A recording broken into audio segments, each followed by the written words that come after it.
mensagem do arrependei-vos é a essência do Evangelho.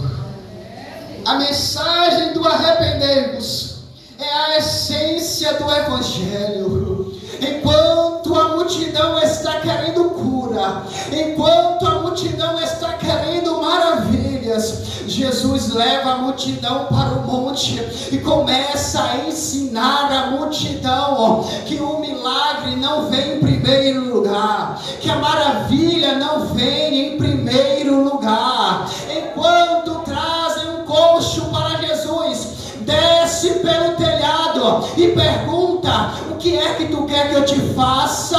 O coxo: eu quero ficar são. E Jesus diz: perdoados estão os teus pecados. É que Jesus, ele não se preocupa muito com o teu andar físico. É que Jesus, ele não se preocupa muito com o teu corpo físico, mas ele quer saber se a tua salvação já está garantida.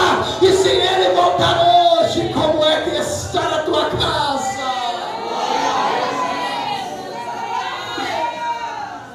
Foi para isso que Pedro diz: arrependei-vos.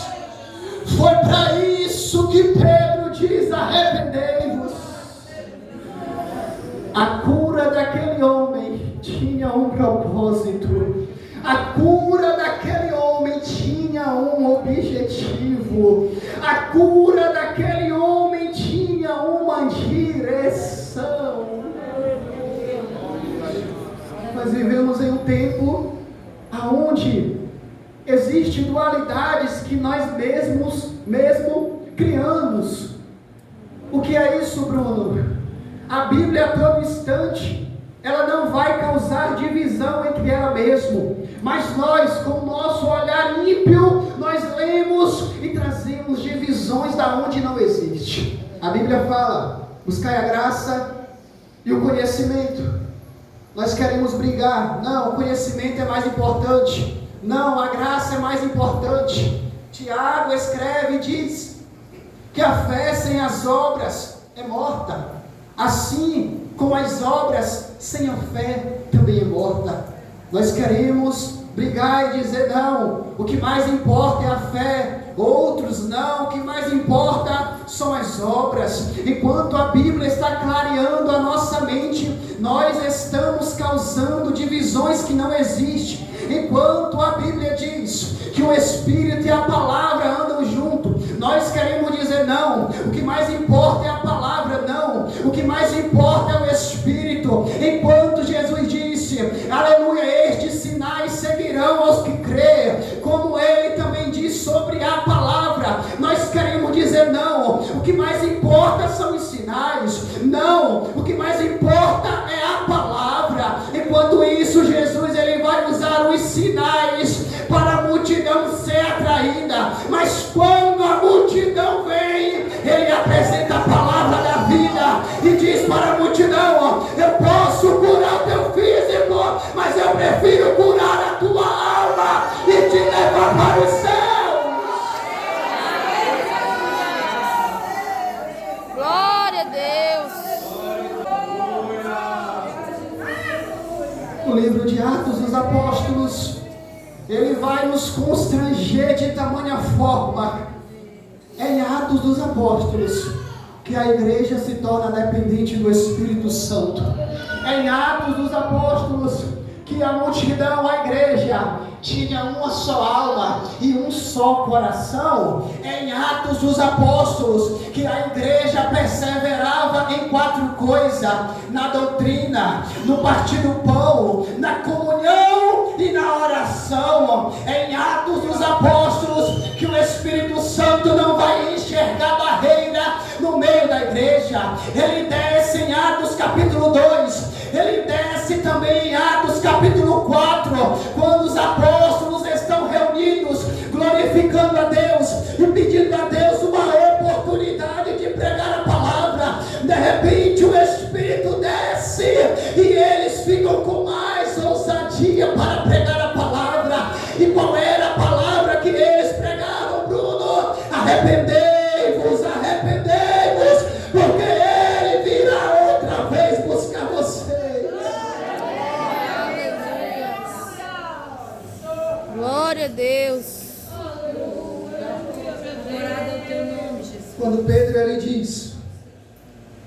arrependei-vos.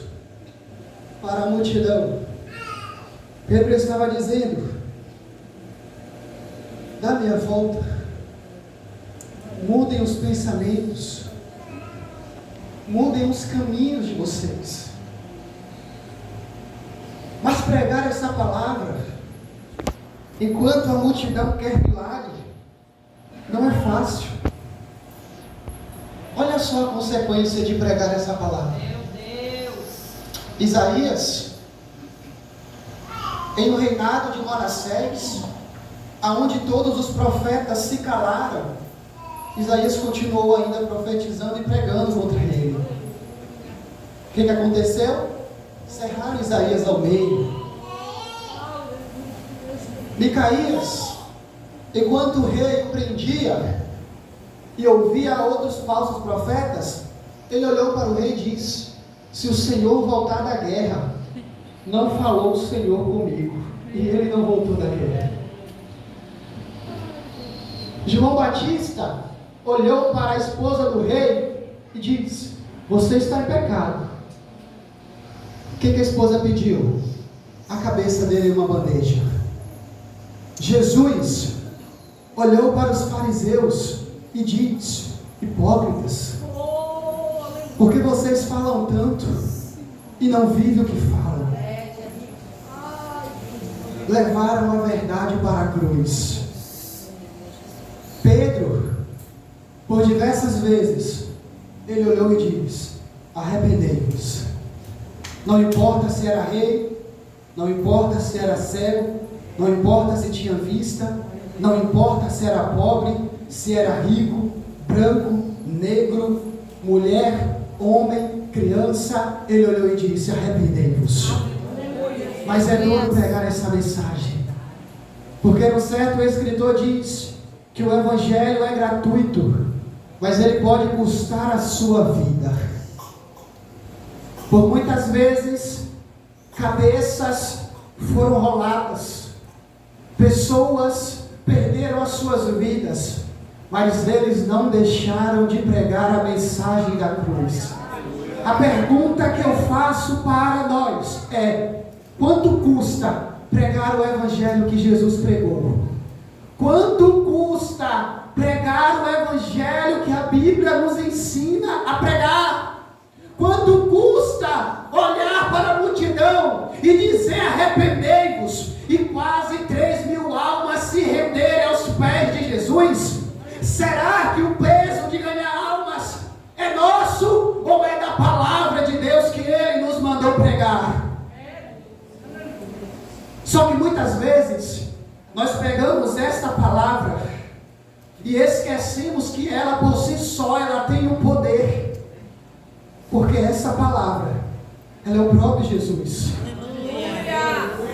E nós queremos colocar o peso sobre nós, com o intuito de que é nós que ganhamos almas, é nós que mantemos a igreja, é nós que mantemos o grupo. Não, é a palavra que mantém a igreja, é a palavra que está firmada no meio da igreja, que fez com que a igreja há mais de 2.000 anos não se perdesse. É a palavra de Deus que é a coluna da igreja. Foi por meio desta palavra que eu e você estamos aqui nessa noite. Quando nós colocamos o peso de ganhar almas sobre nós, nós fracassamos. Mas quando nós colocamos o peso das almas sobre a palavra, não é nós que fazemos o apelo, não é nós que pedimos para alguém se batizar, mas é as almas que vêm até a igreja e perguntam: eu quero entregar a minha vida para esse Jesus.